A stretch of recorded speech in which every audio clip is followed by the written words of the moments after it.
I have just attended the debt crisis lecture at the University of Zambia.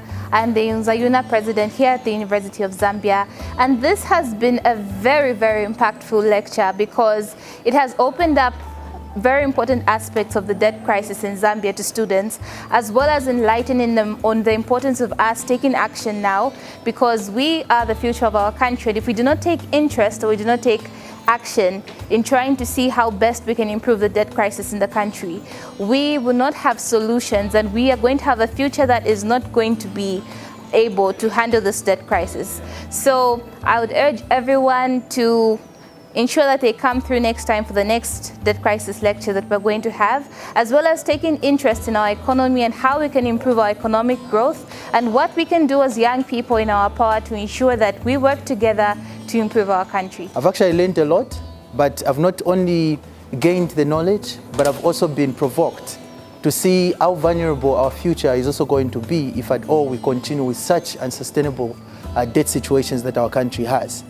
And I think ranging from the statistics given, I think it has also brought to my attention that probably maybe we can push it the legal way, where we can actually influence our legal frameworks to probably speak to making sure that even as our politicians are actually getting their date, they're transparent enough and consultative to make sure that they engage the general public on every situation, every step that they make, so that the general public is aware. And that's it will also influence the general public to also own the process of engaging into economic activities that will also allow the country to come out of its debt situation. So it is very important that each and every young person take keen interest in issues of debt, because whether we like it or not, we as the people of Zambia, we are the ones that are going to finance the same debts. It doesn't matter whether the government that was in power last year are the ones that made us reach where we are.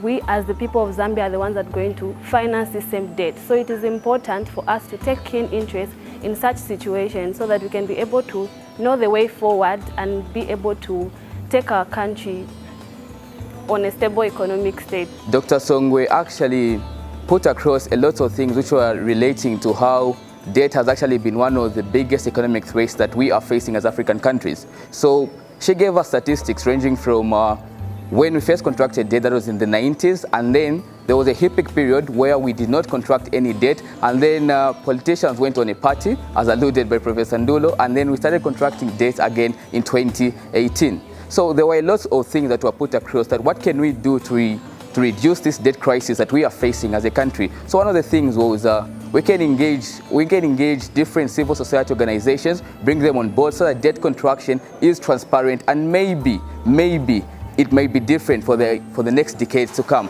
And then the other thing was if we can reduce on the amount of debt, or maybe put a limit to the amount of debt that can be contracted. So I believe strongly that a lot of economic students as well as business students that were in this place today did take away quite a number of information relating to how debt can be restructured and how, as a country, Zambia, we can have proper debt restructuring going forward. Dr. Songwe has highlighted a couple of things pertaining to Zambia's debt condition, and it was so enlightening, and I have really enjoyed my experience today.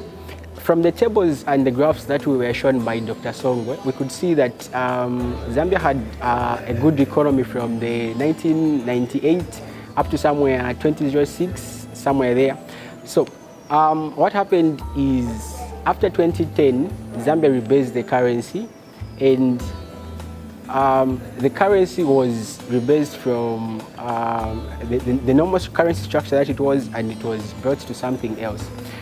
So I would love the United Nations to kind of look into this issue to say, could there have been an impact of Zambia rebasing its currency from its initial currency structure to the new kwacha rebased? Would love the United Nations to see if it has led to economic change from the lower middle income to the lower income, and the epic crisis that has been returned to the Zambian situation. Wow, this lecture was very interesting and very knowledgeable on my side as a student who is doing development studies. So what I was told is that debt can be good and debt can be bad depending on the motives you want to use that debt.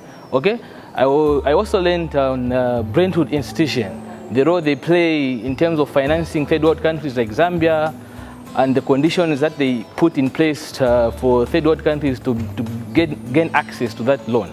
That's the structural adjustment programs and the effects that structural adjustment programs have on the growth, on both economic growth and economic development on the third world countries.